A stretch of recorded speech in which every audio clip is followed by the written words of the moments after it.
»Lasst meinen Vater frei, und ich bringe Sie zum Gehen«, rief das kleine Mädchen mitten am Gerichtssaal. Lautes Gelächter brach aus. Ein gelähmter Richter, ein naives Mädchen, ein unschuldiger Vater, der verurteilt werden sollte. Niemand ahnte, dass diese Worte alles ändern würden und dass das Unmögliche geschehen sollte. Absolute Stille herrschte am oberen Gerichtssaal, als Anja Müller die Doppeltüren mit aller Kraft aufstieß. Das Knarren hallte wie ein Kriegsschrei wieder. 200 Augenpaare drehten sich zum Eingang, wo ein Mädchen in zerknitterter Schuluniform und mit getrockneten Tränen auf den Wangen mit entschlossenen Schritten auf das Podium zuschritt. »Ruhe, Ruhe am Saal!« Richter Thomas Schmid schlug den Hammer gegen den Tisch. Sein Rollstuhl quietschte leicht, als er sich vorbeugte. Seine grauen Augen, gehärtet durch Jahrzehnte an Gerichten, bohrten sich in die kleine Eindringlingin. Wer hat einer Minderjährigen erlaubt, während einer Anhörung einzutreten? Niemand antwortete. Die Sicherheitsleute sahen sich verwirrt an. Anja war so schnell gerannt, dass sie den Metalldetektor passiert hatte, bevor sie angehalten werden konnte. »Mein Vater ist unschuldig.« Anjas Stimme durchbrach das Protokoll wie ein Blitz den Himmel. Sie alle wissen es, aber niemand will die Wahrheit hören. Ein Murmeln brach am Saal aus. Journalisten zückten ihre Kameras.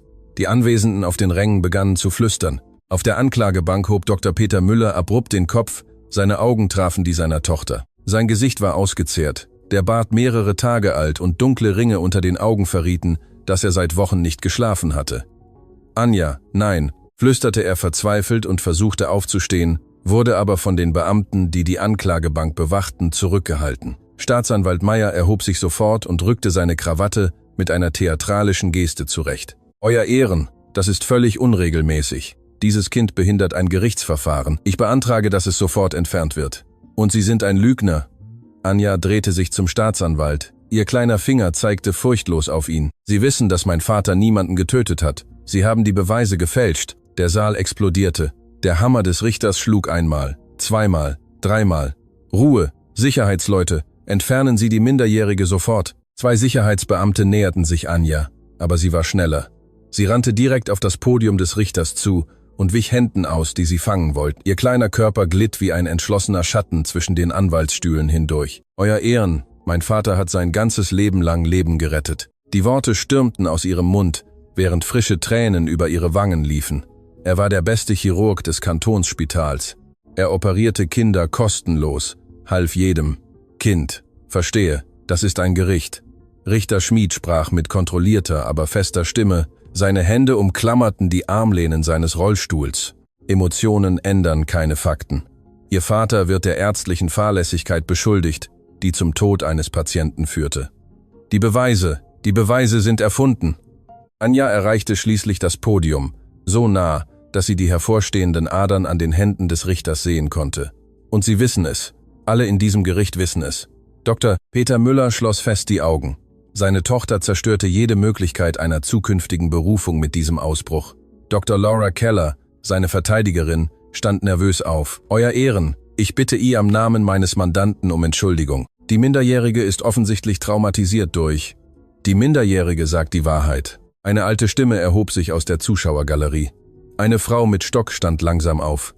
»Ich war in dieser Nacht am Spital, als es geschah. Dr. Müller tat alles Menschenmögliche, um diesen Mann zu retten. Dame, setzen Sie sich sofort, oder Sie werden des Saales verwiesen«, befahl der Richter. Aber andere begannen aufzustehen. Zuerst einer, dann 3, dann ein Dutzend Leute in der Galerie. »Mein Sohn lebt dank Dr. Müller. Er hat meine Frau operiert, ohne uns einen Rappen zu berechnen. Dieser Mann ist ein Held, kein Krimineller.« Der Hammer schlug wütend. Die Sicherheitsleute rannten zur Galerie, während das Chaos das Gericht erfasste. Inmitten des Tumults nutzte Anja den Moment. Sie stieg die Stufen des Podiums hinauf, bevor jemand sie aufhalten konnte, und stellte sich direkt vor den Rollstuhl von Richter Schmid. »Herr Richter«, ihre Stimme war jetzt leiser, aber jedes Wort schnitt wie ein scharfes Messer durch die Luft. »Meine Mutter starb vor Jahren. Mein Vater ist alles, was ich habe. Wenn Sie ihn heute verurteilen, zerstören Sie eine unschuldige Familie.« Thomas Schmid sah das Mädchen vor sich an. Für einen Moment zuckte etwas in seinen grauen Augen. Etwas, das Schmerz oder vielleicht Erkenntnis zu sein schien. Aber sein Gesicht verhärtete sich wieder. »Kind, Gerechtigkeit basiert nicht auf Gefühlen. Sie basiert auf Fakten und Beweisen. Und die Beweise gegen Ihren Vater sind...« Anja unterbrach ihn, ihre Stimme erhob sich wieder. »Sie sprechen von Beweisen, während Ihr eigener Sohn von meinem Vater gerettet wurde?« Der gesamte Gerichtssaal erstarrte. Kein Flüstern, keine Bewegung. Alle Augen flogen zum Richter, dessen Ausdruck sich drastisch änderte. Seine Knöchel wurden weiß, als er die Armlehnen umklammerte. Was? Was haben Sie gerade gesagt? Seine Stimme klang wie ein raues Flüstern. Ihr Sohn, Euer Ehren. Anja zog ein gefaltetes Blatt Papier aus ihrer Schultaschentasche. Vor Jahren, als er klein war, hatte er einen Unfall. Die Ärzte sagten, er würde nicht überleben, aber mein Vater operierte ihn 11 Stunden lang ununterbrochen. Ohne Pause, ohne aufzugeben, rettete er ihm das Leben. Staatsanwalt Meyer erbleichte. Dr. Keller sah Anja mit weit aufgerissenen Augen an, ohne zu wissen, woher das Mädchen diese Information hatte. Dr. Peter Müller auf der Anklagebank schüttelte den Kopf, wissend, dass seine Tochter eine gefährliche Grenze überschritten hatte. Das ist irrelevant für diesen Fall. Der Richter stotterte, aber seine Stimme hatte jede Autorität verloren. Ich kann nicht. Sie können nicht was? Anja trat einen Schritt näher. Sie können nicht gerecht sein. Sie können die Beweise nicht wirklich prüfen. Sie sitzen da und urteilen über den Mann, der ihnen ihren Sohn zurückgegeben hat. Und jetzt werden sie ihn für etwas verurteilen, das er nicht getan hat. Kind, hören Sie jetzt auf! Richter Schmid hob die Hand, sein Gesicht errötete. Sie missachten das Gericht, Sicherheitsleute. Aber Anja war schon zu weit gegangen, um aufzuhalten. In ihrem kindlichen Verstand gab es nur einen Weg, diesen Mann zum Verstehen zu bringen. Einen Weg, die Mauer der Gleichgültigkeit zu durchbrechen, die die Mächtigen von den Wehrlosen trennte. Sie sah den Rollstuhl an, sah die Augen des Richters und sprach dann die Worte aus, die alles ändern würden. Lasst meinen Vater frei, und ich bringe sie zum Gehen. Die Stille, die folgte, war absolut, so dicht, dass man sie mit einem Messer hätte schneiden können. Und dann, als ob jemand ein Schleusentor geöffnet hätte, brach lautes Gelächter am ganzen Saal aus. Die Anwälte lachten, die Journalisten lachten, das Publikum lachte, selbst die Sicherheitsleute tauschten ungläubige Lächeln aus. Ein kleines Mädchen hatte gerade versprochen, einen Mann zum Gehen zu bringen, der seit Jahren gelähmt war. Es war absurd, es war kindisch, es war unmöglich. Hast du das gehört? Flüsterte ein Journalist seinem Kollegen lachend zu. Sie wird den Richter zum Gehen bringen. Das ist Stoff für die Titelseite. Armes Geschöpf, sie ist verzweifelt, kommentierte eine Frau in der Galerie. Staatsanwalt Meyer erlaubte sich ein grausames Lächeln. Euer Ehren, ich denke, diese Szene zeigt perfekt den instabilen Geisteszustand, der die Familie des Angeklagten umgibt. Ich beantrage, dass dies bei der Urteilsfindung berücksichtigt wird. Selbst Dr. Keller schloss frustriert die Augen. Ihr ohnehin schon schwacher Fall war geradezu lächerlich geworden in den Augen des Gerichts. Aber Anja wich nicht zurück. Sie weinte nicht. Sie senkte den Blick nicht. Sie glauben mir nicht, sagte sie einfach und blickte Richter Schmid direkt in die Augen. Alle lachen, aber ich weiß etwas, das Sie nicht wissen. Und was ist das, Kind? Fragte der Richter mit müder Stimme, seine Geduld erschöpft. Was wissen Sie, was wir alle mit jahrelanger Erfahrung nicht wissen? Anja beugte sich vor, so nah, dass nur der Richter sie deutlich hören konnte. Ich weiß, dass Sie gehen können. Die Worte fielen wie eine stille Bombe. Das Gesicht von Richter Thomas Schmid verwandelte sich. Die Farbe wich völlig aus seiner Haut. Seine Hände begannen sichtbar zu zittern. Seine Augen weiteten sich vor einer Mischung aus Schock, Angst und etwas anderem. Etwas, das reiner Terror zu sein schien. Was haben Sie gesagt? Flüsterte seine Stimme kaum hörbar. Sie können gehen. Anja wiederholte es, diesmal laut genug, damit die nächstgelegenen Anwälte es hören konnten. Und ich kann es beweisen. Das Gericht, das noch vor wenigen Augenblicken in Gelächter ausgebrochen war, schwieg nun wie ein Grab. Etwas am Ton des Mädchens, etwas in der Reaktion des Richters, hatte die Atmosphäre vollständig verändert. Staatsanwalt Meyer sprang auf. Euer Ehren, das ist lächerlich. Das Kind erfindet haltlose Anschuldigungen. Ich fordere, dass es entfernt und wegen Missachtung des Gerichts belangt wird. Aber Richter Schmid antwortete nicht. Er starrte Anja an, als sähe er einen Geist. Seine Lippen bewegten sich lautlos. Der Schweiß begann sich auf seiner Stirn zu bilden. Euer Ehren, Dr. Keller wagte zu sprechen. Geht es Ihnen gut? Anja zog noch etwas aus ihrer Tasche, einen kleinen, vom Alter vergilbten Umschlag. Sie legte ihn mit festen Händen auf den Richtertisch. Das, sagte sie mit klarer Stimme, ist ein Brief, den mein Vater nie zeigen wollte. Er sagte mir, Patientengeheimnisse seien heilig, aber ich bin keine Ärztin und mein Vater kommt ins Gefängnis für etwas, das er nicht getan hat. Der Richter sah den Umschlag an, als wäre er eine Giftschlange. Er berührte ihn nicht, er öffnete ihn nicht, aber alle am Saal konnten sehen, dass er diesen Umschlag erkannte. Was ist das? Forderte der Staatsanwalt und trat zum Podium vor. Es ist die Wahrheit. Anja antwortete und drehte sich um den ganzen Saal anzusehen. Mein Vater hat dieses Geheimnis jahrelang bewahrt.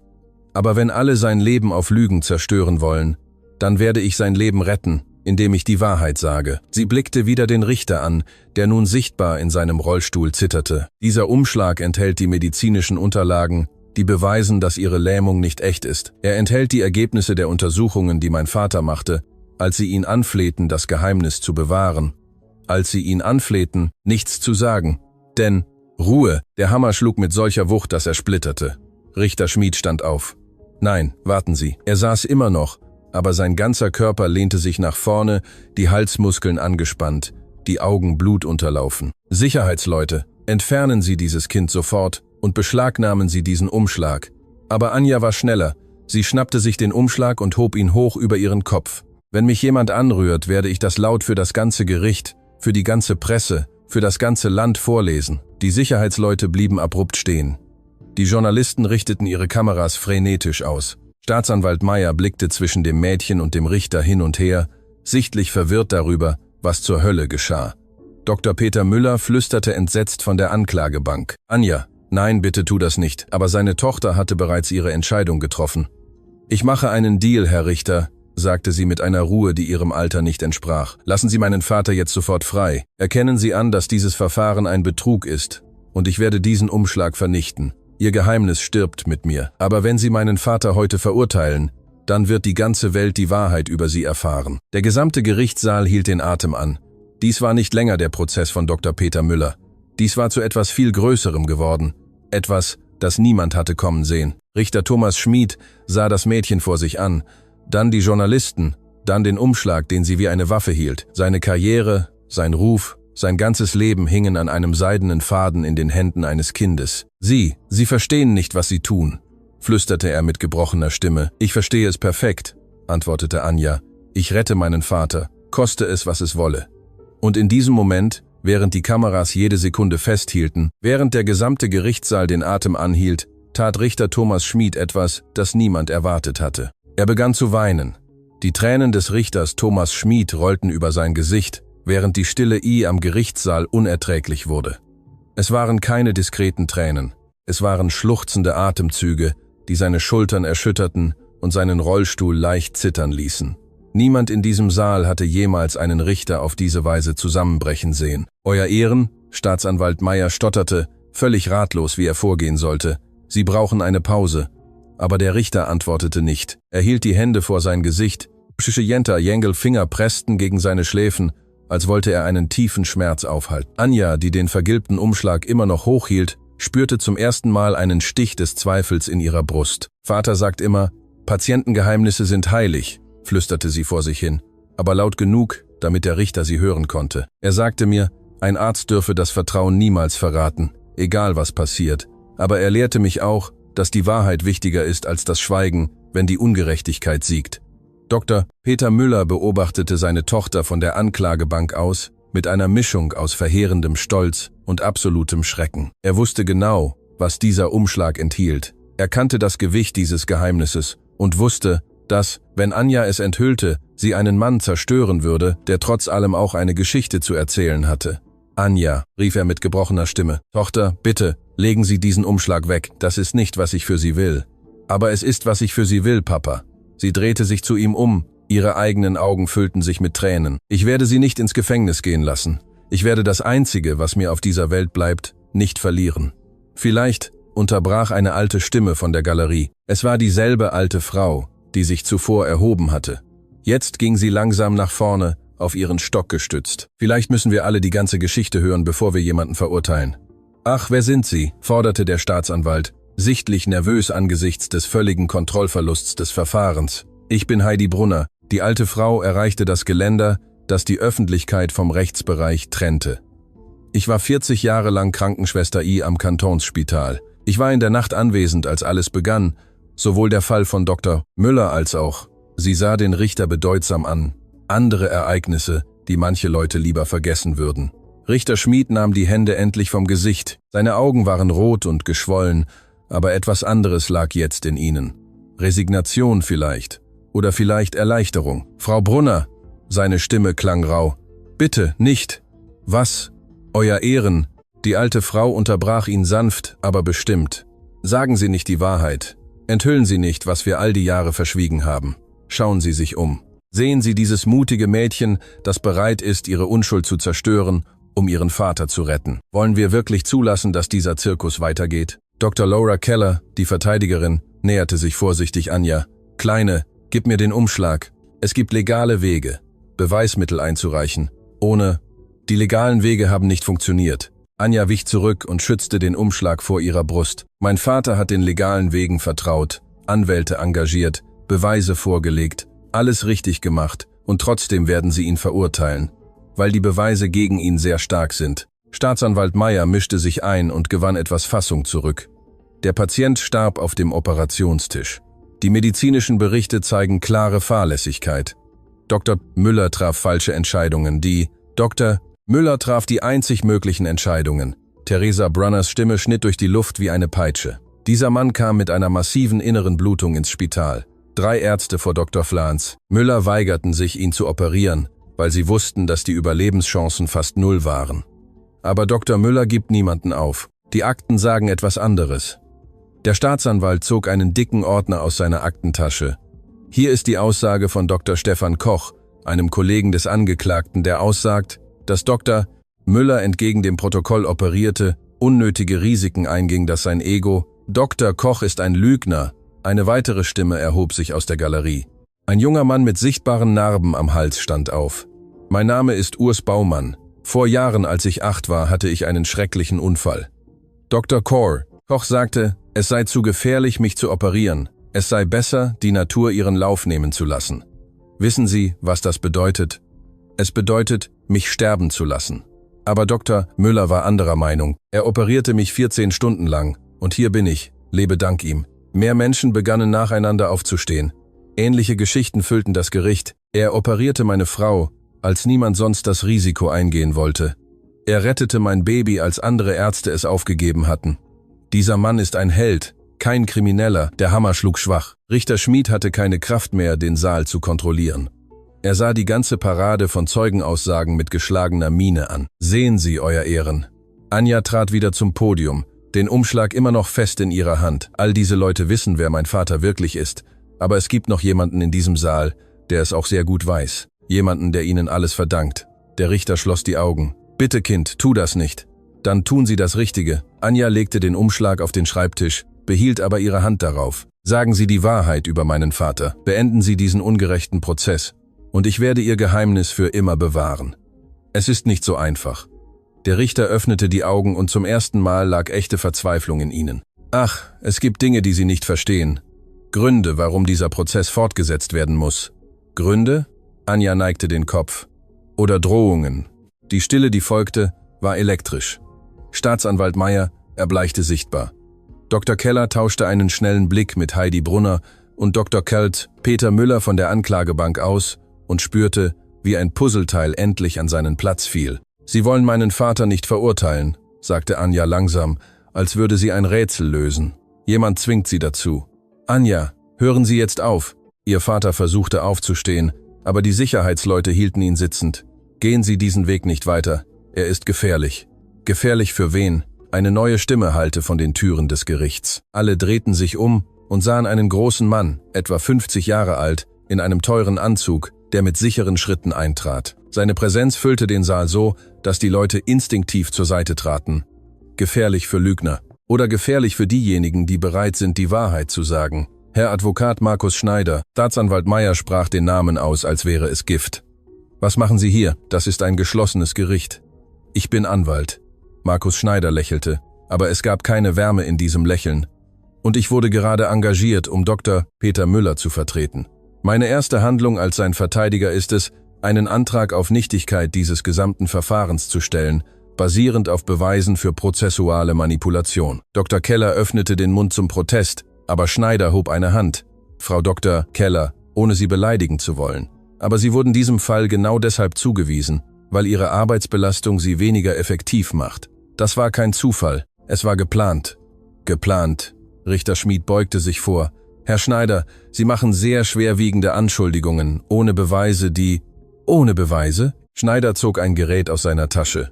Ich habe Aufnahmen, Gespräche zwischen Staatsanwalt Meyer und bestimmten Personen, die lieber am Schatten bleiben. Gespräche, in denen genau besprochen wird, wie man die Verurteilung von Dr. Müller sicherstellt, unabhängig von der Wahrheit. Der Gerichtssaal explodierte in Murmeln. Staatsanwalt Meyer sprang auf, sein Gesicht hochrot. Das ist absolut falsch. Ich fordere, dass dieses Gerät sofort beschlagnahmt wird. Es gibt keinen legalen Weg, wie Sie Zugang zu privaten Gesprächen haben, die eine Verschwörung zur Inhaftierung eines Unschuldigen beinhalten. Schneider hob eine Augenbraue. Sie haben recht, Herr Staatsanwalt. Es gibt keinen legalen Weg, wie ich dies habe. Aber hier ist es. Und es ist komplett mit Daten, Uhrzeiten und Namen. Anja sah den Neuankömmling mit einer Mischung aus Erstaunen und Misstrauen an. Wer sind Sie wirklich? Warum helfen Sie meinem Vater? Markus Schneider sah sie direkt an. Und zum ersten Mal wurde sein Ausdruck weicher. Weil, Kleine, Ihr Vater einmal jemandem sehr Wichtiges für mich gerettet hat, jemandem, den die Ärzte aufgegeben hatten, und weil ich jahrelang auf den richtigen Moment gewartet habe, diese Schuld zu begleichen. Wenn? Fragte Anja. Meine Tochter, antwortete Schneider einfach. Vor Jahren, als sie in ihrem Alter war, hatte sie ein Hirnaneurysma. Dr. Müller operierte sie, als 5 verschiedene Chirurgen sagten, es sei unmöglich. Heute studiert sie Medizin, weil sie so sein möchte wie der Mann, der ihr eine zweite Chance am Leben gab. Tränen liefen über Anjas Wangen. Also gibt es mehr Menschen, die mein Vater gerettet hat? Hunderte. Heidi Brunner mischte sich ein. Während seiner Karriere hat Dr. Müller Hunderte von Menschen gerettet, die andere Ärzte als hoffnungslose Fälle betrachteten, aber das brachte ihm auch Feinde ein. Feinde? Dr. Keller fand endlich ihre Stimme. Sagen Sie, dass dieser Prozess eine Rache ist? Nicht nur eine Rache. Schneider ging in die Mitte des Saales, seine Stimme so projiziert, dass alle sie hören konnten. Es ist eine Botschaft an alle Ärzte, die ihre Patienten über Profite stellen wollen, an diejenigen, die Bestechungsgelder von Pharmaunternehmen ablehnen, an diejenigen, die korrupte medizinische Praktiken anprangern. Das sind sehr ernste Anschuldigungen, sagte Richter Schmid, aber seine Stimme fehlte es an Überzeugung. Und ich kann jede einzelne beweisen. Schneider legte einen Aktenkoffer auf den Tisch der Verteidigung. Aber zuerst, Euer Ehren, muss ich, dass Sie eine Entscheidung treffen. Werden Sie zulassen, dass die Wahrheit ans Licht kommt, oder werden Sie weiterhin Teil dieser Farce sein? Der Richter sah Schneider an, dann Anja, die immer noch den vergilbten Umschlag hielt, dann die Dutzenden von Menschen in der Galerie, die ihn alle mit Hoffnung und Flehen ansahen. Schließlich fielen seine Augen auf Dr. Peter Müller. Herr Dr. Müller, sagte er langsam, Sie haben meinen Sohn gerettet. Vor Jahren, als die besten Spezialisten des Landes sagten, es gäbe keine Hoffnung, fanden Sie einen Weg. Operierte stundenlang, weigerte sich zu ruhen, weigerte sich aufzugeben. Der gesamte Gerichtssaal hörte in absoluter Stille zu. Nach dieser Operation, fuhr der Richter fort, seine Stimme brach. Besuchten Sie mich privat, zeigten mir etwas, das Sie während der präoperativen Untersuchungen meines Sohnes entdeckten, etwas über mich. Anja packte den Umschlag fester, sagten mir, Sie hätten Beweise gefunden, dass meine Lähmung, der Unfall, der mich vor Jahren in diesen Stuhl brachte, Ungereimtheiten hatte. Sie zeigten mir Studien, die darauf hindeuteten, dass ich mit der richtigen Behandlung wieder gehen könnte. Anja beendete den Satz. Der Richter nickte langsam, aber sie erklärten mir auch, warum ich es nicht öffentlich machen konnte, warum ich dieses Geheimnis bewahren musste. Denn wenn die Welt entdecken würde, dass meine Lähmung nicht dauerhaft war, dass ich aus Gründen, die nicht völlig physisch waren, in diesem Stuhl saß, würden sie ihren Job verlieren. Markus Schneider sagte sanft, Ihren Ruf, alles, was Sie aufgebaut hatten. Aber das ist nicht alles. Heidi Brunner fügte hinzu, ihre Stimme zitterte. Nicht wahr, Euer Ehren? Richter Thomas Schmid schloss die Augen. Als er sie wieder öffnete, hatte er eine Entscheidung getroffen. Nein, gab er zu. Es ist nicht alles. Die Wahrheit ist, dass ich nach meinem Unfall eine millionenschwere Entschädigung von der Versicherung erhalten habe. Eine Entschädigung, die auf der Annahme basierte, dass ich nie wieder gehen würde. Wenn die Welt entdecken würde, dass das nicht stimmte, müsste ich all dieses Geld zurückgeben. Geld, das ich bereits für die Behandlungen meines Sohnes, die Ausbildung meiner Töchter, die Unterstützung meiner Familie ausgegeben hatte. Also hat Dr. Müller ihr Geheimnis bewahrt. Anja sagte, um ihre Familie zu schützen. Ja, der Richter nickte, und ich schwor, dass ich diese Güte niemals vergessen würde, dass ich, wenn ich ihm eines Tages helfen könnte, es ohne zu zögern tun würde. Dann helfen Sie ihm. Jetzt, Anja legte den Umschlag direkt in die Hände des Richters. Seien Sie der Mann, den mein Vater glaubte, dass Sie waren. Seien Sie gerecht. Thomas Schmid nahm den Umschlag mit zitternden Händen. Er sah ihn lange an. Dann, vor den staunenden Augen aller am Gerichtssaal, zerriss er ihn in der Mitte. Dieses Geheimnis, sagte er mit fester Stimme, stirbt hier und jetzt, nicht weil ich erpresst werde, nicht weil ich Angst habe, sondern weil ich verstehe, dass manche Wahrheiten wichtiger sind als andere. Er sah Anja direkt an. Sie haben recht. Kind, dieses Verfahren ist eine Farce, und ich war ein Feigling, es so weit kommen zu lassen. Er drehte sich zu Staatsanwalt Meyer um, der alles mit wachsendem Entsetzen beobachtet hatte. Herr Staatsanwalt, Ihre Beweismittel gegen Dr. Müller wurden von mehreren glaubwürdigen Zeugen in Frage gestellt. Ihr Fall basiert auf der Aussage eines einzigen Arztes, dessen Glaubwürdigkeit nun zweifelhaft ist. Und wenn Herr Schneider wirklich Beweise für prozessuale Manipulation hat… Euer Ehren, das ist absurd, rief Meyer. Sie können einen Fall nicht einfach abweisen, weil ein Kind eine emotionale Szene gemacht hat. Die Verfahrensregeln existieren, um der Gerechtigkeit zu dienen. Der Richter unterbrach ihn, nicht um sie zu behindern. Und jetzt sehe ich klar, dass der Gerechtigkeit in diesem Gericht nicht gedient wird. Er hob seinen Hammer. Dieses Verfahren, erklärte er, wird auf unbestimmte Zeit ausgesetzt, bis eine vollständige Untersuchung der Anschuldigungen wegen prozessualer Manipulation und gefälschter Beweise durchgeführt wurde. Der Hammer fiel, der Klang hallte wie Donner wider. Das Gericht brach aus. Journalisten rannten zu den Ausgängen und riefen in ihre Telefone. Das Publikum jubelte. Staatsanwalt Meyer warf wütend Papiere in die Luft.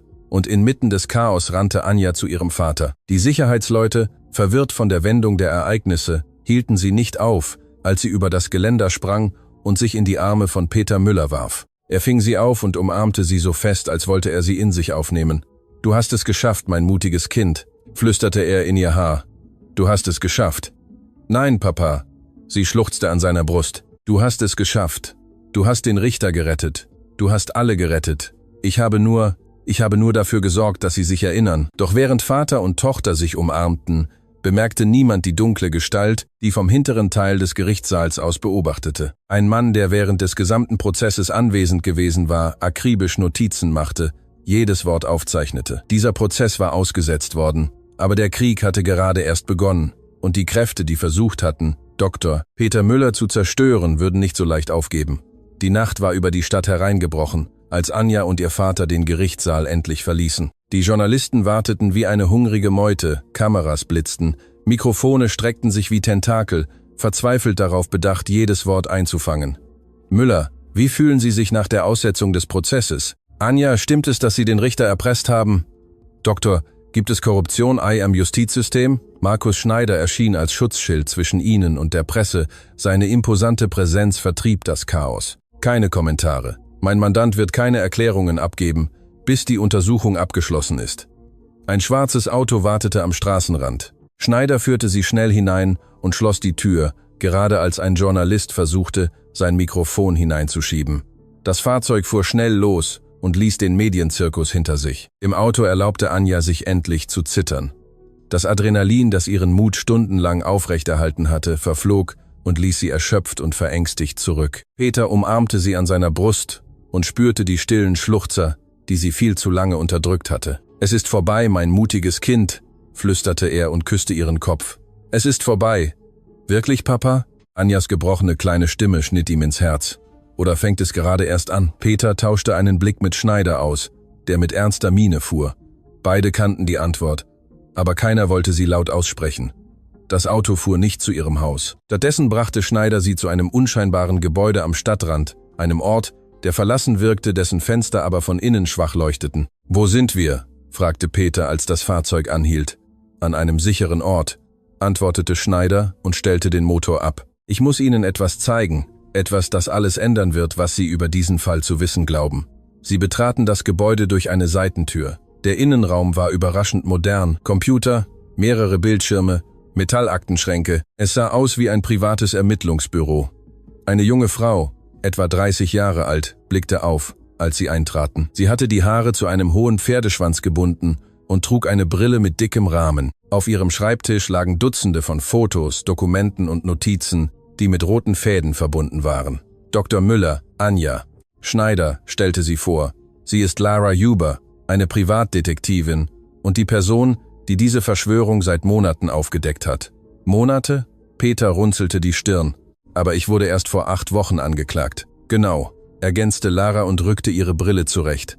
Aber die Verschwörung gegen sie begann viel früher, etwa vor einem Jahr. Sie zeigte auf einen der Bildschirme, auf dem das Foto eines älteren Mannes erschien, silbergraues Haar, Raubtierhafter Ausdruck in einem teuren Anzug.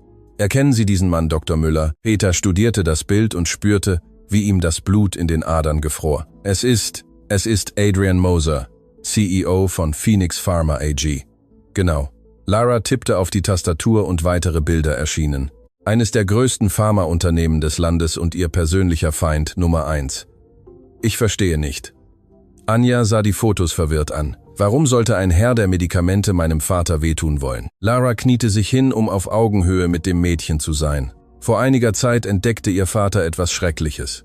Die Phoenix Pharma AG verkaufte fehlerhafte Medikamente an öffentliche Spitäler. Medikamente, die nicht richtig wirkten, aber billiger herzustellen waren. Ihr Vater prangerte dies an, und sie kreuzigten mich dafür. Peter fügte verbittert hinzu, keine Behörde untersuchte es. Stattdessen wurde ich der Verleumdung beschuldigt. Ich musste mich öffentlich zurückziehen, um meine Arztlizenz nicht zu verlieren. Aber Sie haben sich nicht wirklich zurückgezogen, oder? Schneider lächelte. Sie dokumentierten weiterhin jeden Fall, jeden betroffenen Patienten, sammelten Beweise. Ich musste es tun. Peter verteidigte sich. Es starben Kinder an gefälschten Medikamenten. Ich konnte es nicht einfach ignorieren. Lara kehrte zu ihrem Computer zurück. Adrian Moser wusste es und entschied, dass sie zu gefährlich waren, um sie freizulassen. Er musste sie dauerhaft zum Schweigen bringen, nicht mit körperlicher Gewalt. Das wäre zu offensichtlich, sondern indem er ihre Glaubwürdigkeit, ihre Karriere, ihr Leben zerstörte. Der Patient, der starb, Anja verband die Teile. Der, den sie sagten, dass Papa getötet hat, hieß Ernst Keller. Lara zeigte das Foto eines Mannes mittleren Alters. Er arbeitete als Buchhalter für Phoenix Pharma AG. Er hatte finanzielle Unregelmäßigkeiten am Zusammenhang mit den fehlerhaften Medikamenten entdeckt. Er wollte gegen das Unternehmen aussagen. Die Stille am Raum war bleiern. Sagen Sie das, Peter konnte den Satz nicht beenden, dass Ernst Keller nicht durch ärztliche Fahrlässigkeit starb. Schneider ergänzte, er wurde ermordet, und Sie haben alles so inszeniert, dass Sie die Schuld tragen. Anja spürte, wie ihre Beine nachgaben. Peter hielt sie fest, bevor sie fiel, und setzte sie auf einen nahegelegenen Stuhl. Die Welt des Mädchens, die bereits heftig erschüttert worden war, brach nun vollständig zusammen. Wie? War alles, was Peter fragen konnte. Lara begann zu erklären, ihre Stimme technisch, aber von unterdrückter Wut erfüllt. Ernst Keller kam mit inneren Blutungen ins Kantonsspital. Die Akten zeigen, dass sie routinemäßige Blutuntersuchungen vor der Operation anordneten, aber diese Analysen wurden manipuliert. Sie zeigte Dokumente auf dem Bildschirm. Jemand änderte die Ergebnisse, um zu verbergen, dass Keller mit einem extrem starken Gerinnungshemmer vergiftet worden war. Als sie ihn operierten, war es unmöglich, die Blutung zu stoppen. Egal was sie taten, der Mann war bereits dem Tode geweiht. Mein Gott, Peter sank auf einen Stuhl, das Gesicht in den Händen. Aber es gibt noch mehr. Lara fuhr unerbittlich fort. Stefan Koch, Ihr Kollege, der gegen Sie ausgesagt hat, was ist mit ihm? Er erhielt eine Überweisung von 2 Millionen auf ein Offshore-Konto 3 Tage nach Kellers Tod, Geld von einer Tochtergesellschaft von Phoenix Pharma AG. Anja sprang auf, ihre kleinen Fäuste geballt. Also hat dieser Arzt gelogen. Mein Vater ist unschuldig. Vollständig. Schneider nickte, aber das vor Gericht zu beweisen wird kompliziert sein. Adrian Moser hat tiefe Verbindungen. Richter, Politiker, Polizisten, alle in seiner Tasche. Was machen wir dann? Fragte Peter, der sich verlorener fühlte als je zuvor. Wir kämpfen. Eine neue Stimme mischte sich ins Gespräch. Alle drehten sich um und sahen Richter Thomas Schmid durch dieselbe Seitentür eintreten, aber diesmal kam er nicht in seinem Rollstuhl. Er stand, auf Krücken gestützt, ging langsam, aber entschlossen auf sie zu. Anja stieß einen Schrei aus. Peter sprang auf und rannte auf den Richter zu. Was tun Sie hier? Sollten Sie nicht versuchen zu gehen? Schmid ergänzte, erreichte schließlich einen Stuhl und ließ sich mit einem erschöpften Seufzer fallen. Müller, wir beide kennen die Wahrheit. Sie haben sie mir vor Jahren gesagt. Er zog seinen Mantel aus und enthüllte deutlich entwickelte Muskeln an den Armen. Mein Körper kann gehen. Die Studien, die sie mir zeigten, waren klar. Die Nerven regeneriert, die Muskeln funktionsfähig. Körperlich bin ich dazu in der Lage, aber mental bin ich ein Feigling, unterbrach Schmid. Das Trauma des Unfalls, die Angst, alles zu verlieren, wenn die Wahrheit herauskäme, die Schuld, jahrelang gelogen zu haben, bauten ein Gefängnis in meinem Kopf, stärker als jede körperliche Lähmung. Er blickte Anja direkt an, bis ein mutiges Mädchen mir zeigte, was Mut wirklich bedeutet. Es ist nicht die Abwesenheit von Angst, es ist das Richtige zu tun, obwohl man Angst hat. Warum sind Sie hier? Fragte Schneider, sichtlich überrascht vom Auftauchen des Richters. weil ich das heute erhalten habe. Schmied zog einen Umschlag aus seiner Tasche. Darin befand sich ein einziges Foto. Es war sein Sohn, am selben Tag aufgenommen, laut digitalem Datum in der Ecke. Um den Kopf des Jungen hatte jemand mit rotem Marker ein Fadenkreuz gezeichnet. Anja spürte, wie ihr das Blut in den Adern gefror. Peter nahm das Foto, seine Hände zitterten vor Wut. Adrian Moser hat nicht aufgehört, nachdem ich den Prozess ausgesetzt hatte. Schmied erklärte, seine Stimme kontrolliert, aber von Hass erfüllt. Er rief mich persönlich an. Er sagte mir, wenn ich Dr. Müller-I am neuen Prozess nicht verurteile, würde meine Familie den Preis zahlen. »Und was haben Sie geantwortet?« fragte Lara. »Dass er zur Hölle fahren soll«, antwortete Schmied einfach. »Dass ich es satt habe, seine Marionette zu sein, dass ich diesmal das Richtige tun werde, koste es, was es wolle.« Er stand wieder auf Krücken gestützt. Die Anstrengung war sichtbar. Der Schweiß rann ihm über die Stirn, aber er hielt sich aufrecht. »Dr. Müller, Sie haben meinen Sohn gerettet, als niemand sonst das Risiko eingehen wollte. Sie haben mir gelehrt, dass manche Geheimnisse schwerer wiegen als Lügen. Jetzt werde ich dasselbe für Sie tun. Ich werde über die Verschwörung aussagen, über die Drohungen, über alles. Das wird Ihre Karriere zerstören«, Peter warnte. »Vielleicht«, Schmied nickte, »aber zumindest kann ich meinem Sohn in die Augen schauen, ohne mich zu schämen.« Ein Telefon klingelte und durchbrach den Moment. Lara antwortete. Sie hörte kurz zu und ihr Gesicht erbleichte. »Was ist los?« fragte Schneider sofort. »Es war mein Kontakt bei der Polizei.« Sie legte mit zitternden Händen auf. »Sie haben gerade einen Haftbefehl gegen Dr. Müller erlassen. Sie sagen, er habe die Bedingungen seiner Freilassung auf Kaution verletzt, indem er die Stadt ohne Erlaubnis verlassen hat.« »Aber ich habe die Stadt nicht verlassen«, protestierte Peter. »Wir wissen es«, knurrte Schneider. »Aber Moser braucht nicht, dass es wahr ist. Er braucht nur eine Ausrede, um sie wieder einzusperren.« »Wie viel Zeit haben wir?« fragte Schmiel.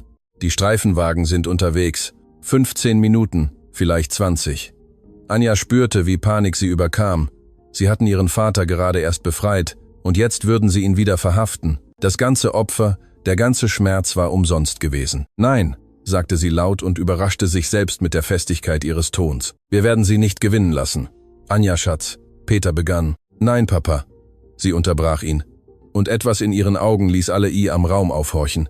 »Dieser böse Herr denkt, er kann uns Angst machen. Er denkt, wir sind schwach, weil wir gut sind.« Sie drehte sich zu Lara um. Sie sagten, Sie haben Beweise gegen ihn, nicht wahr?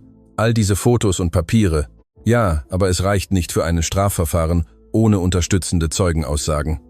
»Dann besorgen wir uns Zeugenaussagen«, erklärte Anja. »Mein Vater hat Hunderte von Menschen gerettet. All diese Leute, die am Gericht aufgestanden sind, alle können sprechen, können ihre Geschichten erzählen. Das wird den Haftbefehl nicht aufhalten«, bemerkte Schneider, »aber es kann öffentlichen Druck erzeugen.« Schmied verstand, worauf Anja hinaus wollte. »Wenn wir das öffentlich machen, wenn wir die Leute sehen lassen, dass dies eine Hexenjagd ist, muss Adrian Moser zurückweichen.« Lara ergänzte, ihre Augen strahlten vor erneuerter Hoffnung. »Seine Macht basiert darauf, am Schatten zu operieren. Wenn wir ihn ans Licht ziehen, verbrennt er.« Schneider lächelte gefährlich. Ein Plan begann sich zu formen. Schnell, riskant, möglicherweise katastrophal, aber es war ihre einzige Chance. »Lara«, Schneider übernahm das Kommando. »Ich brauche Sie, um jeden unabhängigen Journalisten zu kontaktieren, den Sie kennen, diejenigen, die nicht in Mosers Tasche stecken. Organisieren Sie eine Pressekonferenz für morgen früh.« Heidi Brunner, Peter fügte hinzu. »Sie kennt alle Patienten, die ich behandelt habe. Sie kann Zeugenaussagen organisieren. Ich werde meine Kollegen am Justizsystem kontaktieren.« Schmied bot an. »Diejenigen, die der Korruption überdrüssig sind. Es gibt mehr, als Moser denkt.« »Und ich?«, fragte Anja. »Was kann ich tun?« Peter kniete sich vor sie hin und nahm ihre kleinen Hände in seine. »Du, mein mutiges Kind, wirst das Schwierigste von allem tun. Du wirst darauf vertrauen, dass wir Erwachsenen endlich die Dinge richtig machen. Und wenn sie es nicht können«, Tränen füllten ihre Augen. »Und wenn sie wieder mitnehmen, dann«, er küsste ihre Stirn, »du hast mir schon gezeigt, dass ein Mädchen mit Mut die Welt verändern kann. Ich vertraue darauf, dass du einen Weg finden wirst, uns wieder zu retten.« Das Geräusch von Sirenen begann in der Ferne zu widerhallen. Alle spannten sich an. »Wir müssen uns bewegen«, Schneider schob Peter zu einer Hintertür. »Es gibt einen Tunnel, der zum Nachbargebäude führt. Lara, vernichte alle Beweise, dass sie hier waren.« »Moment«, Schmied hielt Peter mit einer Hand an der Schulter auf. »Doktor, wenn wir uns nicht wiedersehen?« »Wir werden uns wiedersehen«, Peter unterbrach ihn. »Und wenn das passiert, will ich Sie ohne diese Krücken gehen sehen.« Schmied lächelte schwach. Abgemacht. Anja, Peter und Schneider verschwanden durch die Hintertür, gerade als die Sirenen draußen ohrenbetäubend wurden. Lara begann frenetisch, Dokumente einzusammeln und alles in Kisten zu packen, die sie aus dem Hinterfenster auf einen wartenden Lastwagen werfen würde. Richter Thomas Schmid blieb allein am Raum zurück und hörte, wie die Stiefel der Polizisten draußen auf dem Pflaster schlugen. Er stand wieder auf, diesmal ohne Krücken. Seine Beine zitterten und drohten zu kollabieren, aber er hielt sich aufrecht. »Für meinen Sohn«, flüsterte er vor sich hin, »für all die Kinder, die eine bessere Welt verdienen.« Als die Beamten durch die Haupttür stürmten, fanden sie nur den Richter in einem leeren Raum stehend. Und zum ersten Mal seit Jahren empfand Thomas Schmid keine Angst. Er empfand Sinn. Irgendwo in der Stadt, in einem luxuriösen Büro Piam am obersten Stockwerk eines Hochhauses, erhielt Adrian Moser die Nachricht, dass Dr. Müller geflohen war. Er lächelte. »Perfekt«, sagte er ins Telefon. »Jetzt ist er ein Flüchtling. Das macht die Sache viel einfacher.« Er legte auf und wählte eine andere Nummer. »Plan B aktivieren«, befahl er. »Es ist Zeit, dass die kleine Anja lernt, was denen passiert, die sich mir in den Weg stellen.« Die Nacht wurde dunkler und der wahre Krieg hatte gerade erst begonnen. Das erste Morgenlicht begann durch die Fenster der kleinen Wohnung zu dringen, in der Anja und ihr Vater Zuflucht gefunden hatten. Es war ein bescheidener Ort in einem vergessenen Viertel, bereitgestellt von einem der Patienten, die Peter Jahre zuvor gerettet hatte. Niemand würde sie dort suchen, oder so dachten sie. Anja hatte nicht schlafen können. Jedes Geräusch auf der Straße schreckte sie auf. Jeder Schatten wirkte bedrohlich. Sie saß auf dem abgenutzten Sofa und umarmte ein Kissen, als sie hörte, wie ihr Vater in der angrenzenden Kammer leise telefonierte. »Heidi, ich brauche Ihr Vertrauen«, sagte Peter. »Versammeln Sie so viele wie möglich für die Konferenz. Jeder Patient, jede Aussage zählt.« Anja stand lautlos auf und näherte sich der angelehnten Tür. »Ich weiß, dass es gefährlich ist«, fuhr ihr Vater fort. »Aber wenn wir jetzt nicht handeln, gewinnt Moser. Und er wird nicht nur mich zerstören, er wird jeden zerstören, der es wagt, seine Verbrechen anzuprangern.« Er legte auf und drehte sich um, wobei er die Augen seiner Tochter traf, die ihn von der Tür aus beobachtete. »Du konntest nicht schlafen.« »Es war keine Frage, Papa.« Anja trat ins Zimmer. »Was wird mit uns passieren?« Peter umarmte sie fest. »Wir werden gewinnen, mein mutiges Kind, denn die Wahrheit«, der Klang von zerspringendem Glas explodierte aus dem Wohnzimmer. Beide erstarrten. Dann Stimmen, schwere Schritte, zu viele für normale Polizisten. »Die Hintertür«, flüsterte Peter dringend und schob Anja zum kleinen Balkon. »Geh über die Notleiter runter. Renne zum Café an der Ecke, frag nach Gisela. Sie wird dich beschützen. Ich lasse dich nicht allein.« Anja klammerte sich an ihn. »Du musst es tun.« Die Dringlichkeit in seiner Stimme ängstigte sie mehr als alles andere. »Wenn sie uns beide fangen, wird niemand die Wahrheit erzählen. Geh.« Die Zimmertür wurde aufgestoßen. 3 Männer traten ein, ihre Gesichter von dunklen Sturmhauben bedeckt. Es waren keine Polizisten, es war etwas viel Schlimmeres. »Dr. Peter Müller«, sagte einer von ihnen mit verzerrter Stimme. »Herr Moser möchte ein Gespräch mit Ihnen führen.« »Lassen Sie mich los.« Peter kämpfte, als sie ihn packten, seine Augen auf Anja gerichtet, die vor Entsetzen gelähmt war. »Meine Tochter hat damit nichts zu tun. Im Gegenteil.« Ein anderer der Männer drehte sich zu Anja um. »Das Mädchen ist genau das, was wir brauchen, um ihre Kooperation sicherzustellen.« Anja rannte. Ihre Beine trugen sie zum Balkon, während sie hörte, wie ihr Vater ihren Namen schrie. Sie stieg die Metalltreppe so schnell hinunter, dass sie fast gestürzt wäre. Ihre nackten Füße schlugen auf das kalte Metall, Tränen trübten ihre Sicht. Sie erreichte die Gasse und rannte. Sie rannte schneller, als sie je in ihrem Leben gerannt war. Sie konnte Schritte hinter sich hören. Stimmen, die riefen, sie solle anhalten. Das Café war 2 Blocks entfernt. So nah, so fern. Ein schwarzes Auto tauchte aus dem Nichts auf und versperrte ihr den Weg. Anja versuchte, die Richtung zu ändern, aber starke Arme hoben sie vom Boden. Sie schrie, trat, biss, aber es war nutzlos. Ganz ruhig, Kleine. Eine bekannte Stimme sprach. Anja hörte auf zu kämpfen und blickte mit absolutem Schock auf. Es war Dr. Stefan Koch. »Sie?«, flüsterte sie entsetzt. »Sie haben über meinen Vater gelogen.« »Ja.« Koch setzte sie auf den Rücksitz des Autos, aber nicht grob, sondern mit etwas, das fast wie Schuld aussah.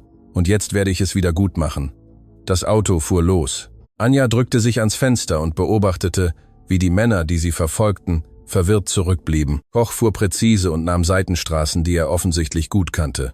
»Wohin bringen Sie mich?«, forderte Anja und versuchte mutig zu klingen, obwohl ihre Stimme zitterte.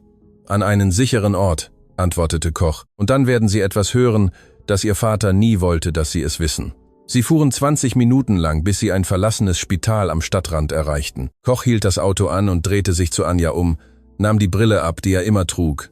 Seine Augen waren rot, müde. Vor 2 Jahren, begann er ohne Umschweife. Mein jüngster Sohn wurde krank. Aggressive Leukämie. Er brauchte ein experimentelles Medikament, das extrem teuer war. Ich hatte das Geld nicht. Anja hörte ihm schweigend zu, ohne zu verstehen, worauf er hinaus wollte. Adrian Moser kam zu mir. Koch fuhr fort, seine Stimme brach. Er bot mir einen Deal an. Er würde die gesamte Behandlung meines Sohnes bezahlen, wenn ich tat, was er verlangte, wenn die Zeit gekommen war. Über meinen Vater lügen. Anja ergänzte. Ja, Koch nickte elend. Als Ernst Keller starb, rief Moser mich an. Er gab mir ein genaues Drehbuch, was ich im Prozess sagen sollte, dass ihr Vater fahrlässig operiert hatte, dass er Protokolle ignoriert hatte, dass sein Ego den Tod verursachte. Und sie haben zugestimmt. Anjas Stimme war voller Verachtung. Mein Sohn starb. Koch verteidigte sich, aber ohne Überzeugung. Was würden sie tun, um jemanden zu retten, den sie lieben? Anja dachte an alles, was sie für ihren Vater getan hatte, an den Umschlag, den sie vor Gericht gebracht hatte, an die Drohungen, die sie ausgestoßen hatte, und verstand mit schmerzhafter Klarheit, dass sie und Koch nicht so verschieden waren. Aber sie haben ihren Sohn gerettet, sagte sie schließlich. Nein. Koch schüttelte den Kopf. Tränen liefen über sein Gesicht. Er starb vor 3 Monaten. Die Medikamente, die Moser zur Verfügung stellte, stammten aus derselben fehlerhaften Linie, die ihr Vater versucht hatte anzuprangern. Mein Sohn starb an denselben Lügen, die ich zu schützen half. Die stille I am Auto war bleiern. Deshalb bin ich hier. Koch wischte sich das Gesicht. Deshalb habe ich sie gerettet, weil ich lange genug als Feigling gelebt habe. Mein Sohn verdiente einen besseren Vater. Und ihr Vater verdient es, dass endlich jemand die Wahrheit sagt. Die Wahrheit über was? Fragte Anja. Koch zog einen dicken Umschlag aus dem Handschuhfach. Alles ist hier. Aufnahmen meiner Gespräche mit Moser, Dokumente, die beweisen, dass Ernst Keller vergiftet wurde, Banküberweisungen, Namen aller Ärzte, Richter und Polizisten auf Mosers Gehaltsliste. Warum haben Sie es nicht früher abgegeben? Ich hatte Angst, gab er zu. Moser drohte mir. Er sagte, wenn ich spreche, würde meine Familie dafür bezahlen. Aber dann sah ich ein 10-jähriges Mädchen das tun, wozu ich nicht den Mut hatte. Ich sah ihren Mut in diesem Gericht und schämte mich so sehr für mich selbst, dass ich mit dieser Schuld nicht weiterleben konnte. Er überreichte Anja den Umschlag. Bringen Sie das zu Markus Schneider. Er wird wissen, was zu tun ist. Es ist die einzige Kopie. Wenn ihm etwas zustößt, gewinnt Moser. Und Sie? Anja nahm den Umschlag mit zitternden Händen. Ich werde Ihren Vater zurückholen. Koch startete das Auto wieder. Ich weiß, wo Sie ihn haben. Solange Moser glaubt, dass ich auf seiner Seite bin, kann ich mich frei bewegen. Woher weiß ich, dass Sie mich nicht betrügen? Anja forderte ihn heraus. Koch sah sie am Rückspiegel an. Das wissen Sie nicht. Aber Ihr Vater hat einmal auf die Güte der Menschen vertraut, auch wenn er es nicht sollte. Ich schätze, wir beide wetten darauf, dass etwas von dieser Güte in dieser Welt noch existiert. Er brachte sie zurück in die Stadt, aber nicht in die Wohnung. Er ließ sie vor dem Gebäude, in dem Lara ihr Büro hatte, zurück. Bevor Anja ausstieg, sprach Koch ein letztes Mal. Sagen Sie Ihrem Vater, dass es mir leid tut, dass ich, wenn ich die Zeit zurückdrehen könnte. Sie können, Anja unterbrach ihn, Sie können die Zeit zurückdrehen, indem Sie jetzt das Richtige tun. Koch nickte, ein Schatten eines traurigen Lächelns auf seinem Gesicht. Sie sind klüger als viele Erwachsene, die ich kenne. Ihr Vater muss sehr stolz sein. Das Auto fuhr davon und ließ Anja allein auf dem Bürgersteig zurück, mit einem Umschlag, der das Schicksal aller enthielt. Sie rannte die Treppe hinauf und klopfte frenetisch an Laras Tür. Markus Schneider öffnete, sein Ausdruck verwandelte sich von Überraschung zu Alarm, als er das Mädchen allein sah. »Wo ist Ihr Vater? Sie haben ihn mitgenommen.« Anja trat schnell ein und reichte ihm den Umschlag. »Aber wir haben das hier, Dr. Koch. Er hat die Seiten gewechselt. Das hat alles, was wir brauchen.« Lara nahm den Umschlag und begann, den Inhalt zu prüfen. Ihre Augen weiteten sich bei jedem Dokument, jeder Aufnahme, jedem belastenden Beweisstück. »Mein Gott«, flüsterte sie, das ist genug, um Moser komplett zu zerstören, Dutzende von Menschen einzusperren. Es ist, wofür Sie meinen Vater töten werden, wenn Sie entdecken, dass es existiert.« Anja ergänzte. Schneiders Telefon klingelte. Er nahm ab, hörte kurz zu und sein Gesicht erbleichte. »Es war Thomas Schmid«, sagte er, als er auflegte.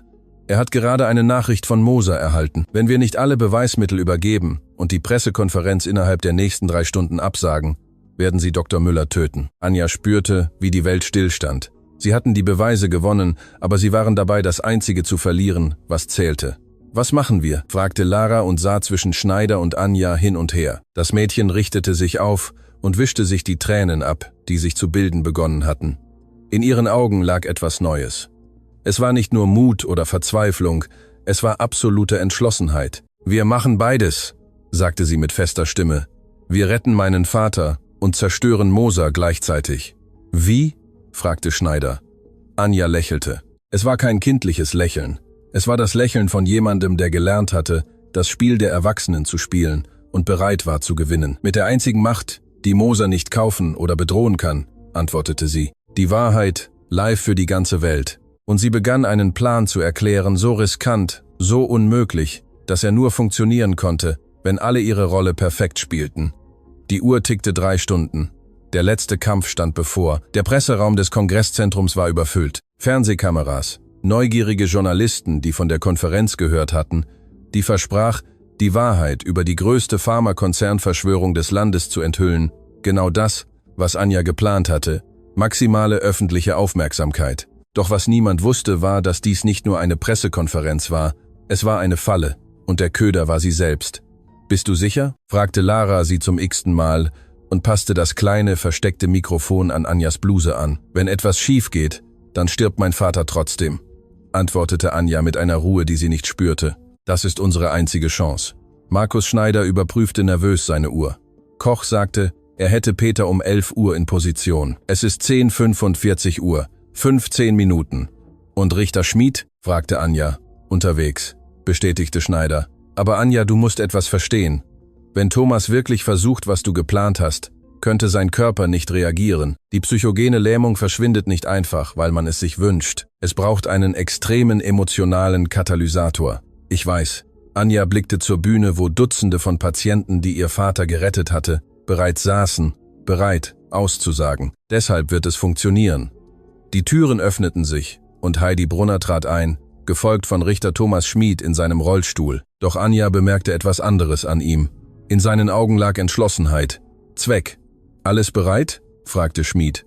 »Alles«, bestätigte Schneider. Die Live-Übertragungen beginnen in genau 10 Minuten. 20 verschiedene Kanäle plus Internetstreams. Sobald es beginnt, gibt es kein Zurück mehr. »Gut«, Schmid nickte, denn Adrian Moser hat gerade sein Kommen bestätigt. Die Stille, die folgte, war elektrisch. »Was?« Lara schrie fast. »Moser kommt persönlich hierher?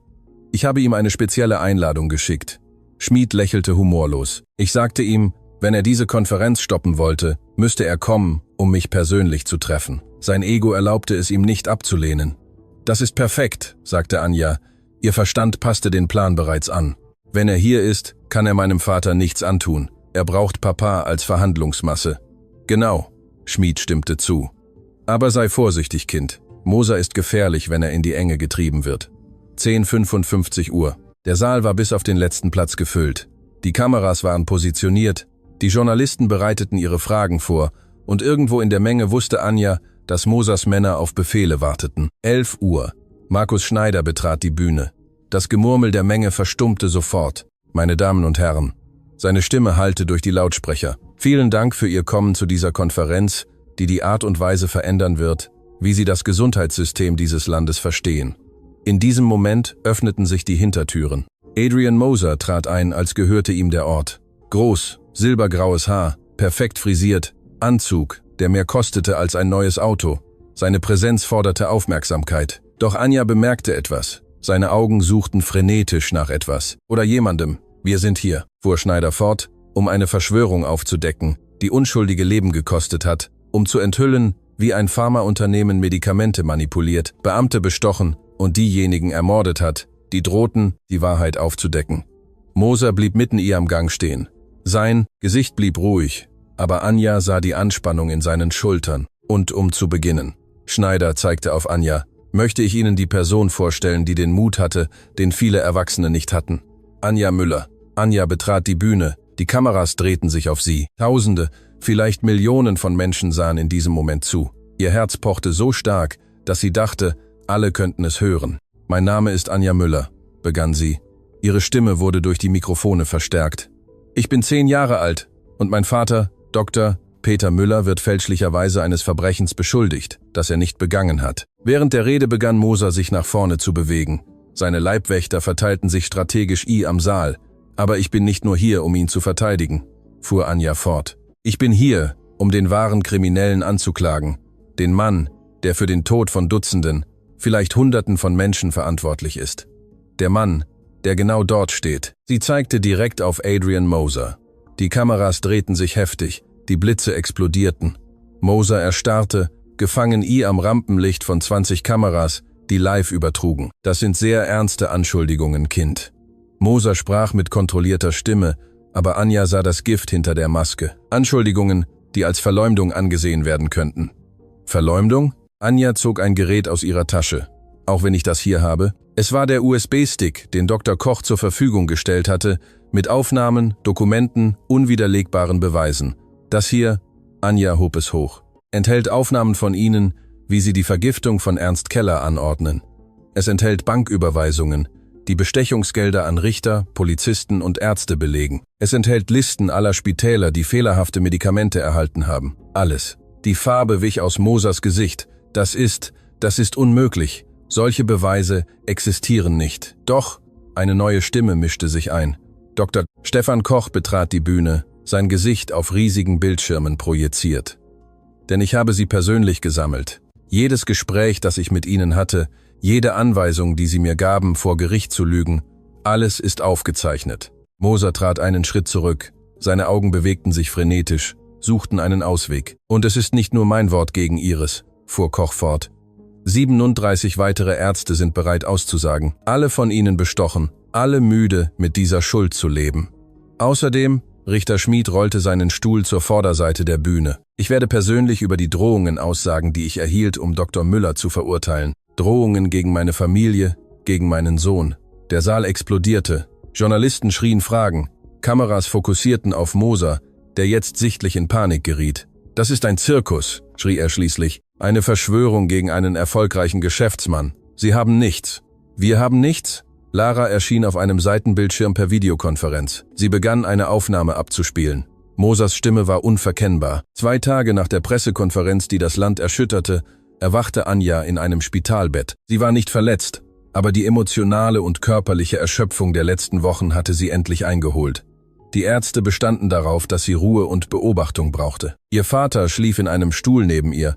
Peters Hand hielt ihre, selbst am Traum.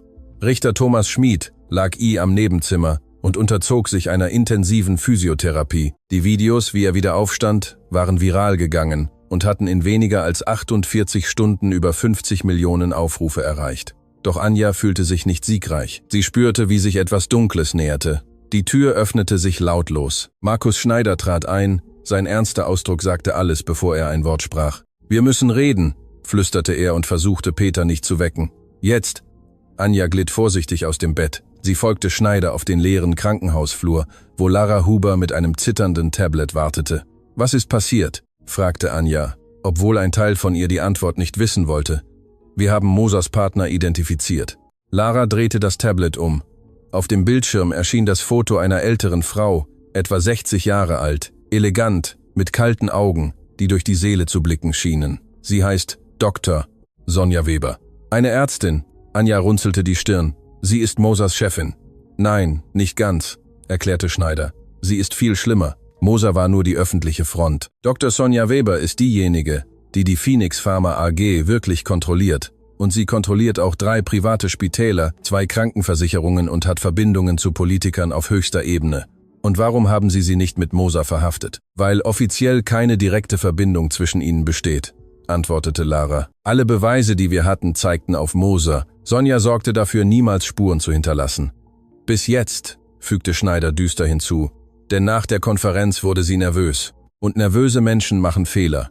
Lara zeigte ein weiteres Bild. Es war ein Foto, das während der Pressekonferenz Birmus am hinteren Teil des Saales aufgenommen worden war. Ein schlanker Mann, etwa 40 Jahre alt, mit dunkler Brille, machte akribisch Notizen. Anja spürte, wie ihr das Blut in den Adern gefror. Er war am Gericht. An dem Tag, als alles begann, sah ich ihn in der Galerie. Sein Name ist Daniel Fuchs, bestätigte Schneider. Er arbeitet direkt für Sonja. Er hat jede Bewegung, die wir gemacht haben, jede Person, mit der wir gesprochen haben, dokumentiert. Warum? Anja spürte eine primitive Angst, die ihre Wirbelsäule hochkroch, weil Sonja nicht nur Rache will. Lara schloss das Tablet, unfähig, die Bilder weiter anzusehen. Sie will eine Botschaft senden, dass niemand, absolut niemand, sie entlarven und überleben kann, um davon zu erzählen. Schneider kniete sich vor Anja und nahm ihre Schultern sanft, aber fest in die Hand. Anja, ich brauche Sie, um mir sehr aufmerksam zuzuhören. Diese Frau ist gefährlicher als Moser, weil sie intelligent ist. Sie wird Sie nicht direkt angreifen. Sie wird etwas viel Schlimmeres tun. Was denn? Sie wird alles zerstören, was Sie lieben. Langsam, systematisch, bis Sie sich wünschen, diesen Kampf nie begonnen zu haben. Die Worte fielen wie Steine in Anjas Magen. Mein Vater, Ihr Vater ist hier sicher. Wir haben Wachen an jedem Eingang, versicherte Schneider. Aber es gibt andere Leute, die geholfen haben. Heidi Brunner, Dr. Koch, Richter Schmid. Sie alle sind jetzt Ziele. Als ob das Universum ihre Worte bestätigte. Laras Telefon klingelte. Sie nahm ab, hörte kurz zu und ihr Gesicht verlor jede Farbe. Was? Forderte Schneider. Heidi Brunner wurde gerade angegriffen. Jemand brach in ihr Haus ein, zerstörte alles, hinterließ eine Notiz. Was stand auf der Notiz? Lara hob das Telefon hoch und zeigte ein Foto, das ihr geschickt worden war. Die Notiz war mit ausgeschnittenen Buchstaben aus Zeitschriften geschrieben, wie in Thriller-Filmen. Heldenbluten auch, besonders die Kleinen. Anja spürte, wie ihre Beine nachgaben. Schneider hielt sie fest, bevor sie fiel. Wir müssen alle hier rausholen, sagte Lara dringend. Peter, Schmid, Anja an einen sicheren Ort bringen, wo sie nicht... Anjas Stimme schnitt die Verzweiflung ab. Wir werden uns nicht verstecken. Anja, Sie sind ein Kind. Sie können nicht. Ich beende das, schrie sie und überraschte damit beide Erwachsenen. Ich habe Moser entlarvt. Ich habe den Richter überzeugt. Ich habe alle Teile zusammengefügt. Und ich werde mich jetzt nicht verstecken, nur weil eine böse Frau mich erschrecken will. Tränen liefen über ihr Gesicht, aber ihre Stimme zitterte nicht. Wenn sie mich erschrecken will, dann werde ich sie zurückerschrecken. Ich werde ihr zeigen, dass es egal ist, wie mächtig sie ist. Sie kann niemanden besiegen, der aus Liebe kämpft. Schneider sah das Mädchen vor sich an und sah etwas, das ihn gleichzeitig stolz und verängstigt machte. Er sah jemanden, die bereit war, alles zu opfern. Was schlagen Sie vor? Fragte er schließlich. Eine Falle. Anja wischte sich die Tränen ab. Aber diesmal ist sie die Maus. Im Nebenzimmer stand Richter Thomas Schmid vor einer Parallelbarren und machte zitternde, aber entschlossene Schritte. Der Physiotherapeut ermutigte ihn, aber Schmid hörte kaum zu. Sein Geist war woanders. Die Tür öffnete sich und sein ältester Sohn, Andreas Schmid, kam hereingerannt. Er war ein 25-jähriger junger Mann, dieselbe Person, die Dr. Peter Jahre zuvor gerettet hatte. »Papa«, keuchte er, »ich muss mit dir reden. Es ist dringend.« Schmid ließ sich erschöpft, aber zufrieden mit seinem Fortschritt in den Rollstuhl fallen. »Was ist los, Sohn? Ich habe das heute erhalten.« Andreas reichte ihm einen Umschlag. Darin waren Fotos. Fotos von ihm, wie er seine Wohnung verließ, zur Arbeit ging, mit Freunden zu Mittag aß. Jedes Foto hatte ein rotes X über sein Gesicht gezeichnet. Die Farbe wich aus Schmids Gesicht. Wann kam das an? Heute Morgen. Papa, gibt es noch etwas? Sie sagten, wenn du ihr am kommenden Prozess gegen Mosers Organisation aussagst, werde ich... Nein, Schmid unterbrach ihn, seine Stimme brach. Ich werde nicht zulassen, dass dir etwas zustößt. Ich werde... Du wirst dich zurückziehen? Nach allem, was passiert ist? Andreas kniete sich vor seinen Vater. Papa, hör mir zu. Jahrelang habe ich dich in diesem Stuhl gefangen gesehen, nicht von deinem Körper, sondern von deiner Angst. Und jetzt, wo du endlich den Mut gefunden hast, aufzustehen, willst du dich widersetzen? Aber du bist mein Sohn. Ich kann das Risiko nicht eingehen. Dr. Müller hat mich gerettet, als ich 8 Jahre alt war. Andreas unterbrach. Er gab mir eine zweite Chance am Leben. Und weißt du, was ich mit dieser Chance gemacht habe? Ich habe Medizin studiert. Ich bin Kinderarzt geworden. Ich habe Dutzende von Kindern gerettet, weil mich jemand zuerst gerettet hat. Tränen liefen über Schmids Gesicht. Wenn wir sterben, um das Richtige zu schützen, fuhr Andreas fort, dann sterben wir, indem wir das Leben ehren, das Dr. Müller mir zurückgegeben hat. Aber wenn wir als Feiglinge leben, dann hat er mich umsonst gerettet. Vater und Sohn umarmten sich, beide weinend, beide verängstigt, beide entschlossen. In diesem Moment erschien Anja an der Tür mit Schneider und Lara. Herr Richter, sagte sie mit fester Stimme, wir brauchen Ihre Hilfe noch einmal, aber diesmal wird es gefährlicher als je zuvor. In dieser Nacht, in einer Villa am Stadtrand, erhielt Dr. Sonja Weber Berichte von Daniel Fuchs. Die Drohungen wurden übermittelt, berichtete Fuchs. Heidi Brunner ist verängstigt. Der Sohn des Richters auch. In 24 Stunden werden alle zu verängstigt sein, um auszusagen. Und das Mädchen? Fragte Sonja und nahm einen Schluck teuren Weins. Ist er im Spital, bewacht, aber verwundbar. Gott! Sonja lächelte. Kinder sind immer die Schwäche der Helden. Wenn Dr. Müller sieht, was wir seiner Tochter antun werden. Entschuldigen Sie die Unterbrechung. Eine neue Stimme mischte sich ins Gespräch. Beide drehten sich um und sahen Dr. Stefan Koch durch die Haupttür eintreten, eskortiert von Sicherheitsleuten. »Dr. Koch«, Sonja stand auf, aufrichtig überrascht. »Was machen Sie hier?« »Ich bin gekommen, um einen Deal zu machen«, antwortete Koch, seine Stimme müde. »Ich weiß, dass Sie planen, Anja zu verletzen, und ich kann nicht zulassen, dass noch ein Kind wegen dieser Organisation stirbt. Ihr Sohn ist bereits gestorben, Doktor«, sagte Fuchs grausam. »Was können Sie noch verlieren?« »Meine Seele«, antwortete Koch einfach. »Ich habe bereits meinen Sohn verloren. Ich habe bereits meine Ehre verloren. Aber eines werde ich nicht verlieren, die Gelegenheit, eine Sache richtig zu machen, bevor ich sterbe.« Sonja studierte ihn genau. »Was schlagen Sie vor?« »Lassen Sie mich Anja aus dem Spital bringen. Ich werde Ihnen eine perfekte Gelegenheit geben, zu tun, was Sie tun müssen. Im Gegenzug lassen Sie Dr. Müller und alle anderen in Ruhe.« »Warum sollten wir diesen Deal machen?« misstraute Fuchs. »Wir können das Mädchen einfach nehmen, wann immer wir wollen.« »Das können Sie nicht«, Koch lächelte bitter.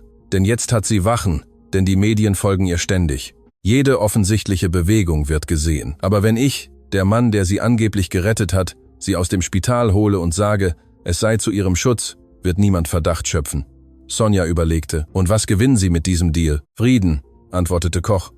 »Den Frieden zu wissen, dass ich zumindest eine Sache in diesem Desaster gerettet habe. Retten Sie das Mädchen, indem Sie Dr. Müller ausliefern. Er wird sich für Sie ergeben, und ich kann meinem Sohn endlich ohne Scham in den Himmel schauen.« Stille breitete sich aus. Schließlich nickte Sonja. »In Ordnung, Dr. Koch. Sie haben 24 Stunden, um das Mädchen auszuliefern. Wenn Sie versagen...« »Ich werde nicht versagen.« Koch drehte sich um zu gehen. »Morgen um Mitternacht werden Sie Anja Müller haben. Und dies wird endlich vorbei sein.« Als Koch die Villa verließ, ging er zu seinem Auto. Die Beine zitterten, setzte sich ans Steuer und weinte zum ersten Mal, seit sein Sohn gestorben war. Dann holte er sein Telefon heraus und wählte eine Nummer. »Schneider«, sagte er, als sie antworteten. »Ich bin drin. Der Plan ist am Gange.« Am nächsten Tag, als die Sonne über der Stadt unterging, saß Anja I. am Spitalzimmer und blickte aus dem Fenster. Ihr Vater schlief endlich nach Tagen ohne richtige Ruhe. Richter Schmid übte I. am Nebenzimmer das Gehen, jeder Schritt ein Triumph gegen Jahre selbst auferlegter Gefängnishaft. Und irgendwo in dieser Stadt bereiteten sich gute Menschen auf einen verzweifelten Plan vor, um ein Monster zu stoppen. Anja berührte das Fensterglas und beobachtete ihr Spiegelbild. Sie sah ein 10-jähriges Mädchen, das zu schnell erwachsen geworden war, das Dinge über die Welt gelernt hatte, die kein Kind wissen sollte, aber sie sah auch etwas anderes. Sie sah jemanden, die entdeckt hatte, dass Mut nicht die Abwesenheit von Angst ist. Es ist das Richtige zu tun, obwohl man verängstigt ist. »Morgen«, flüsterte sie ihrem Spiegelbild zu. »Das endet so oder so.« Und in Dr. Sonja Webers Villa blickte die Ärztin aus ihrem eigenen Fenster, zuversichtlich in ihren Sieg. Sie wusste nicht, dass die Falle nicht für Anja, sondern für sie selbst war. Und sie stand kurz davor, zuzuschnappen. Mitternacht.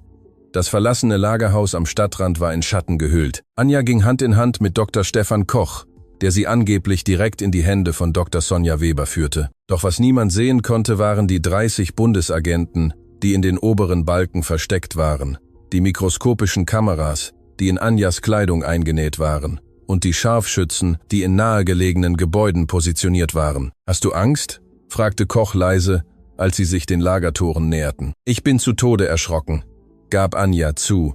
»Aber mein Vater hat mich gelehrt, dass Angst nur gewinnt, wenn wir aufhören, das Richtige zu tun.« Koch drückte ihre Hand. »Du bist mutiger als jeder Erwachsene, den ich kenne.« Die Türen öffneten sich.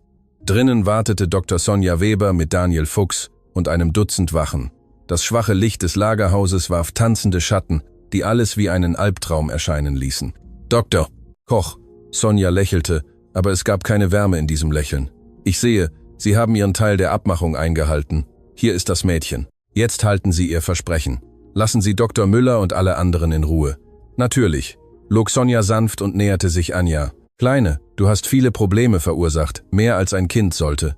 Und Sie haben viele Menschen verletzt«, antwortete Anja, ihre Stimme fest trotz des Terrors, den sie empfand, mehr als jeder Mensch sollte. Sonja beugte sich hinunter, um auf Anjas Höhe zu sein. »Weißt du, was mit Mädchen passiert, die nicht schweigen? Sie werden zu Frauen, die die Welt verändern«, antwortete Anja und sah ihr direkt in die Augen. Für einen Moment zuckte etwas in Sonjas Ausdruck. Überraschung vielleicht oder unfreiwilliger Respekt. »Schade«, sagte sie schließlich und stand auf. »Wir hätten jemanden mit ihrer Entschlossenheit in unserer Organisation gebrauchen können. Fuchs, bringen Sie sie zu...« »Wo genau?« Eine neue Stimme hallte durch das Lagerhaus.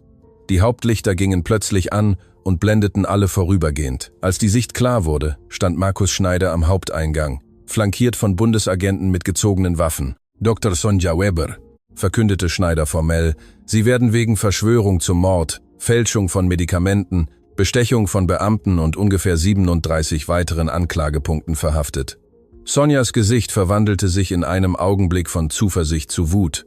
»Wie? Wie wussten Sie, dass ich persönlich kommen würde?« Koch trat vor und entfernte sich von Sonjas Wachen. »Weil ich Ihr psychologisches Profil monatelang studiert habe. Sie vertrauen die Drecksarbeit niemals anderen an. Sie wollen immer beim letzten Schlag dabei sein. Ihr Ego erlaubt Ihnen nichts anderes.« »Verräter!« Fuchs versuchte nach seiner Waffe zu greifen, doch 3 Agenten überwältigten ihn, bevor er sie berühren konnte. »Ich bin kein Verräter«, sagte Koch ruhig, während Fuchs Handschellen angelegt wurden. »Ich bin ein Vater, der seinen Sohn wegen dieser Organisation verloren hat. Und jetzt werde ich dafür sorgen, dass kein anderer Vater dasselbe durchmacht.« Sonja versuchte, sich zu einem Hinterausgang zurückzuziehen, doch ihr Weg war versperrt. Richter Thomas Schmid tauchte aus den Schatten auf, doch nicht in seinem Rollstuhl. Er ging langsam mit einem Stock zur Unterstützung, doch er ging mit wiederhergestellter Würde. »Dr. Weber«, sagte er, und seine Stimme hatte das Gewicht von Jahren der Gerechtigkeit, die endlich gewahrt wurde. »In meiner Eigenschaft als Richter des Obergerichts werde ich persönlich dafür sorgen, dass Sie sich jeder Anklage, jedem Leben, das Sie zerstört haben, jeder Familie, die Sie ruiniert haben, stellen.« »Sie?« Sonja zeigte mit zitterndem Finger auf ihn. »Sie waren gelähmt. Wie? Ein mutiges Mädchen hat mir gezeigt, dass die Gefängnisse, die wir in unseren Köpfen bauen, stärker sind als jeder physische Käfig.« Schmid antwortete, »Und dass der einzige Weg zur wahren Freiheit darin besteht, das Richtige zu tun, koste es, was es wolle.« Anja rannte auf ihn zu. Schmid streckte seinen freien Arm aus und sie suchte Schutz an seiner Seite, während die Agenten Sonja umzingelten. »Das ist noch nicht vorbei«, zischte Sonja, während ihr Handschellen angelegt wurden. »Ich habe Anwälte, Verbindungen, Freunde an hohen Stellen.« Sie hatten. Lara Huber erschien und hielt ein Tablet. Denn in den letzten 30 Minuten, während sie hier waren, haben Bundesagenten gleichzeitig 17 korrupte Beamte auf ihrer Gehaltsliste verhaftet, darunter 2 Kantonsräte, 5 Richter und den Direktor der Heilmittelbehörde. Als Sonja erbleichte, weil Anja nicht nur sie fangen wollte, erklärte Schneider, sie plante ihr gesamtes Netzwerk zu zerschlagen, jeden Namen in Kochs Dokumenten, jede Banküberweisung, jedes aufgezeichnete Gespräch. Wir haben alles benutzt. Ein Kind, flüsterte Sonja mit absolutem Unglauben. Ein 10-jähriges Mädchen hat mich zerstört. Nein, Anja sprach mit klarer Stimme. Ihre eigene Bosheit hat sie zerstört. Ich habe nur dafür gesorgt, dass die Welt sie sieht. In diesem Moment öffneten sich die Hintertüren des Lagerhauses.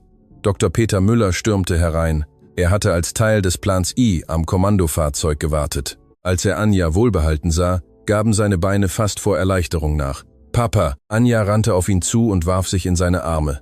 Peter fing sie auf, drehte sie in der Luft. Tränen liefen frei über sein Gesicht. »Mein mutiges Kind, meine Heldin, mein kleiner Riese, wir haben es geschafft, Papa.« Anja schluchzte an seinem Hals. »Es ist vorbei. Wir sind in Sicherheit. Dank dir.« Peter setzte sie ab und kniete sich hin, um ihr in die Augen zu schauen. »Dank deinem Mut, deiner Intelligenz, deinem riesigen Herzen, das nie aufgehört hat, an das Richtige zu glauben.« Vater und Tochter umarmten sich, während die Agenten Sonja Weber in Handschellen abführten. Heidi Brunner, die vom Kommandozentrum aus koordiniert hatte, betrat das Lagerhaus mit Tränen in den Augen. »Dr. Müller«, sagte sie mit gebrochener Stimme, »in 40 Jahren habe ich viel in Spitälern gesehen, aber ich habe noch nie etwas so Unglaubliches gesehen, wie das, was dieses Mädchen für sie getan hat. Sie hat mehr als mein Leben gerettet.« Peter antwortete und umarmte Anja fester. »Sie hat mich davor bewahrt, den Glauben an die Menschheit zu verlieren.« 3 Wochen später war der Gerichtssaal des Bundesgerichts bis auf den letzten Platz gefüllt, doch diesmal nicht, um Dr. Peter Müller zu verurteilen, sondern um ihn zu ehren. Anja saß in der ersten Reihe, gekleidet in ein wunderschönes Kleid, das Heidi Brunner ihr unbedingt kaufen wollte. Neben ihr saßen Lara und Schneider, dahinter Dutzende von Patienten, die Peter I. am Laufe der Jahre gerettet hatte. Richter Thomas Schmid leitete die Zeremonie. Er stand hinter dem Podium, ohne Stock, ohne Unterstützung. Er hatte 3 Wochen intensive Therapie hinter sich und konnte nun fast ohne Schwierigkeiten gehen. Die Videos seiner Genesung waren viral gegangen und hatten Millionen von Menschen, die ihre eigenen Kämpfe führten, inspiriert. »Dr. Peter Müller«, verkündete Schmid. Seine Stimme hallte mit wiederhergestellter Autorität. Seit 15 Jahren hat er dieser Gemeinschaft mit beispielhafter Hingabe gedient. Er hat Leben gerettet, als andere sich weigerten, Risiken einzugehen. Er hat die Schwachen verteidigt, als andere wegschauten. Und er hat uns allen die wahre Bedeutung des hippokratischen Eides gelehrt. Peter betrat das Podium, überwältigt von Emotionen. Aber noch wichtiger, fuhr Schmid fort, lehrte er uns, dass wahre Größe nicht darin besteht, niemals zu fallen, sondern jedes Mal aufzustehen, wenn wir fallen. In meinem Fall buchstäblich. Leises Lachen erfüllte den Saal. Daher ist es mir eine Ehre, Ihnen die Bürgermedaille für Verdienste zu überreichen, die höchste Auszeichnung, die dieses Gericht verleihen kann. Dr. Müller, Sie repräsentieren das Beste der Menschheit. Als Schmid Peter die Medaille um den Hals legte, war der Applaus ohrenbetäubend. Doch Peter hatte nur Augen für eine Person. Euer Ehren, sagte er, als der Applaus nachließ, obwohl ich diese Ehre verdiene, gibt es noch jemanden, der diese Anerkennung viel mehr verdient als ich.